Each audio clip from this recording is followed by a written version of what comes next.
నార్త్లో కనుక క్లాక్ పెడితే బిజినెస్ వైపు కానీ జాబ్ వైపు కానీ ఆపర్చునిటీస్ రావడం స్టార్ట్ అవుతుంది. డబ్బుల ఫ్లో స్టార్ట్ అవుతుంది. హెల్త్ ప్రాబ్లమ్స్ కనుక ఉంటే మెల్లిమెల్లిగా హీలింగ్ అనేది స్టార్ట్ అవుతుంది. ఫ్రెండ్స్ మధ్య కానీ, రిలేటివ్స్ మధ్య కానీ, ఫ్యామిలీలో కానీ మంచి రిలేషన్ స్టార్ట్ అవుతుంది. వారికి మీకు మధ్య ఒక అట్రాక్షన్ అనేది స్టార్ట్ అవుతుంది.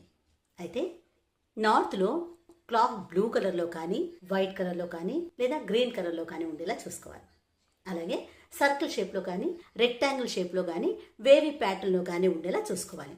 ఇక్కడ పొరపాటున కూడా ట్రయాంగిల్ షేప్ కానీ, స్క్వేర్ షేప్ కానీ లేకుండా చూసుకోవాలి. ఒకవేళ ట్రయాంగిల్ ఆర్ స్క్వేర్ షేప్ కానీ, లేదా రెడ్ ఆర్ ఎల్లో కలర్స్ కానీ నార్త్లోకి వచ్చాయా, ఫైనాన్షియల్గా లాసెస్ రావడము, జాబ్లెస్ అవ్వడము లాంటివి స్టార్ట్ అవుతాయి. ఒకవేళ నార్త్లో క్లాక్ పెట్టాలి అనుకుంటే కలర్స్ని, షేప్స్ని దృష్టిలో ఉంచుకొని పెడితే మంచి రిజల్ట్స్ వస్తాయి.